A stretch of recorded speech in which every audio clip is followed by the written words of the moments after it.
160 একরের টঙ্গীর বিশ্ব ইজতেমার ময়দান, যতদূর চোখ যায় সামিয়ানায় ঢাকা তুরাগতীর। এরই মধ্যে মাঠের পশ্চিম পাশে শেষ হয়েছে মূল বয়ানের মঞ্চ তৈরির কাজ। চলছে শেষ মুহূর্তের তোড়জোড়। সংস্কার করা হচ্ছে মুসল্লিদের চলাচলের রাস্তা, অজুখানা, পয়ঃনিষ্কাশন ব্যবস্থার। নিরাপত্তার জন্য বসানো হয়েছে 350-এর বেশি সিসি ক্যামেরা। বাংলাদেশ সেনাবাহিনীর তত্ত্বাবধানে তৈরি হয়েছে 6টি বেইলি ব্রিজ। নিশ্চিত করা হয়েছে নিরবিচ্ছিন্ন বিদ্যুৎ সরবরাহের।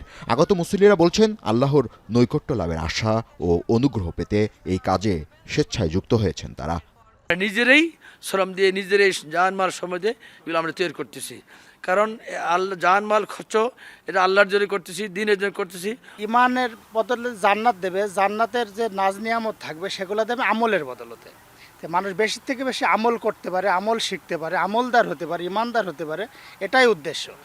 বিভিন্ন জেলার মুসল্লিদের ইবাদতের সুবিধার জন্য ময়দান জুড়ে চলছে ইট বিছানোর কাজ। বসানো হয়েছে 18টি ওয়াচ টাওয়ার। তীব্র বাতাস আর শীত থেকে রেহাই পেতে মূল খিত্তার আশেপাশে নির্মাণ করা হয়েছে টিনের শেড।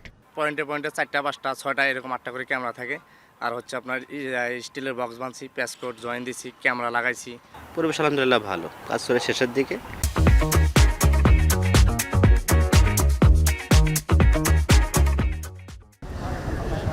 আটান্নতম বিশ্ব ইজতেমা সফল করার জন্য এরই মধ্যে প্রস্তুত করা হচ্ছে এই ময়দান। উলামা, মাশায়েখ ও তাবলিগ জামায়াতের মুরব্বীরা বলছে এরই মধ্যে 80% কাজ শেষ করা হয়েছে। নির্দিষ্ট সময়ের আগে আরও 20% কাজ শেষ করা হবে। ধারণা করা হচ্ছে বাংলাদেশ সহ বিশ্বের 45 থেকে 50টি রাষ্ট্রের 25 থেকে 30 লাখ মেহমান এবারের বিশ্ব ইজতেমায় অংশগ্রহণ করবে। এরপর ধর্মীয় শিক্ষা শেষে ইসলামের পবিত্র বাণী ও শান্তির বার্তা নিয়ে তাবলিগ জামায়াতের ছোট ছোট দলে ভাগ হয়ে জমিনে ছড়িয়ে পড়বে। শুরাই নিজামের মিডিয়া সমন্বয়ক বলছেন, ইজতেমা সফল করতে সব ধরনের আয়োজন শেষের পথে। এবার রেকর্ড সংখ্যক ধর্মপ্রাণ মুসল্লি ইজতেমায় অংশ নেবেন। ঢাকা এবং ঢাকার আশপাশ জেলা থেকে ধর্মপ্রাণ মুসল্লি ভাই, তাবলিগের সাথী ভাই, মাদ্রাসা তালিবুল ইলম ভাই সহ সকলেই মাঠ প্রস্তুতির কাজে নিয়োজিত হয়েছেন। ব্যাপক সংখ্যক মুসল্লিদের জায়গা দেওয়াটা আসলেই খুব কষ্টদায়ক হয়ে যায়।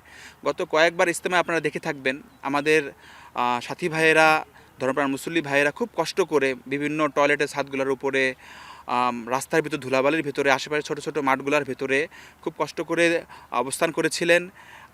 এইবার 2 ভাগে ইজতেমা হওয়ার কারণে আশা করি সেই কষ্টের কিছুটা হলেও লাঘব হবে।